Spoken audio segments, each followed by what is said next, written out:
Yo, yo, yo, what it do, y'all?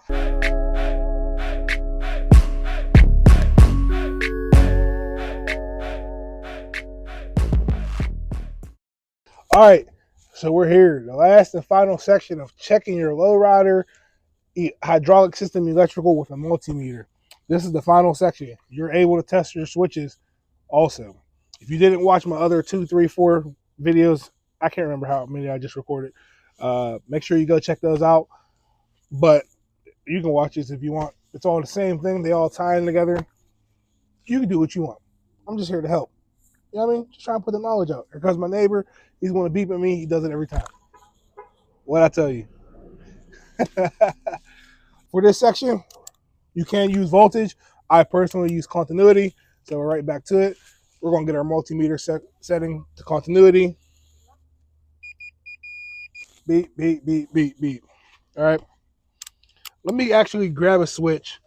I'm going to hook it up to my actual switches and show y'all what's going on. But let me grab a switch so I'm basically making the image bigger so y'all can see what I'm actually doing under there.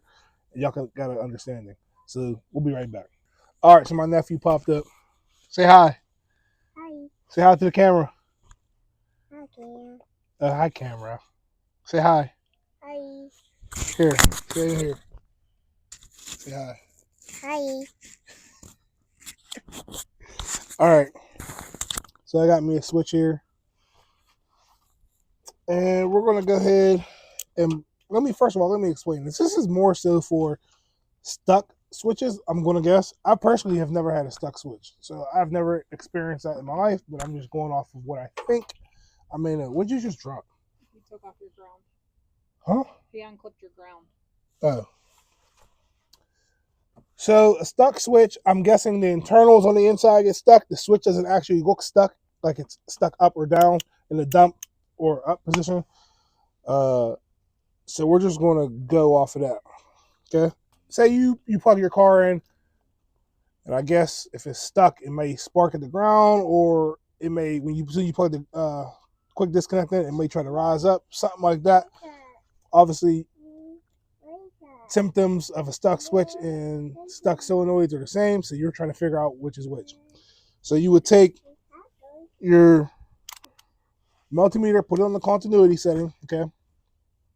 You take one of these alligator clips or whatever you got, and you put it on the power side of your switch.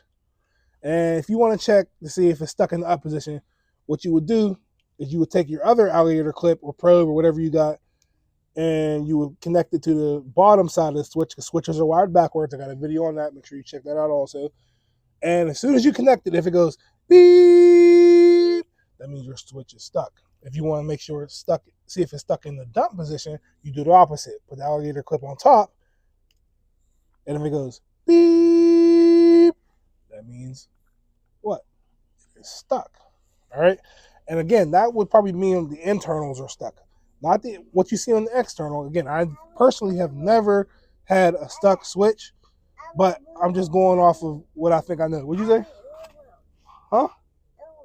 Vroom vroom? You have fun, dude. All right, so we're going to go ahead, and this switch is wired up for the dump position. So when I dump the vehicle, when I push the switch down, the multimeter should go beep. You hear it? Oh. Well, these are touching. That's why that's doing that right now. This is so hard. Hear it? I'm dumping it, so it's beeping. Obviously, it's the opposite for the solenoid side. I'm just connected down here and show y'all. Up, it goes beep. So the switches in the car, you would do the same thing. You would get up under the switch panel, connect it the same way, and if it goes beep before you even hit the switch, your switch is bad. All right? I'm going to hook it up. I'm going to show y'all. I'm going to demonstrate. I probably shouldn't have to because I just showed y'all here, but I'm just going to do it anyway. So we're going to hook it up to my front switch, to the Noid side, and the power side. So I hook mine up. I'm not getting any beeping action. That means my switch is good. It's working. It's functioning properly. But when I hit the switch up, it goes beep. See that? That continuity is telling me there's a circuit being completed. And rocket ship. This is a rocket ship. Ooh, I should name this the rocket ship. Ooh, he's coming up with a name for my car. Rocket ship. It's like rocket ship. Oh, you actually see a rocket ship. Yeah, I told her. Never mind, bro. Hey, He played me. He played me. wow. No, bro, you're sitting in the lowrider. That's a wow. He said it's up in space. Wow. Yeah, I don't care what he said. This goes up in space too. Rocket ship. Watch his face. I see it. All right, so obviously, if you want to check the dump side, vice versa, you know, put one of the alligator clips on top. Make sure you keep it on the power side. Dump the vehicle. It'll go beep. But the main reason for this video is to show you that if you connect that continuity and it beeps without you hitting the switch, your switch is bad. I ain't gonna hold you up. That was a real short video. That was straight to the point, real simple. I'm gonna get in, relax, bro. I'm trying to make these YouTube videos for these folks.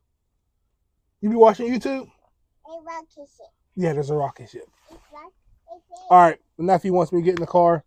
I gotta go. But before I go, make sure y'all check the TIPPINONTHREE website for all your latest Lowrider merchandise, hats, shirts, stickers. I got new items I gotta put on there. That's Lowrider gear made for lowriders by your lowrider here, TIPPINONTHREE. Great gear, great quality. What can I say? The link will be in the description below. Make sure you check that out and get your lowrider gear, because ain't nothing better than hitting a switch, baby. I'm out. Peace.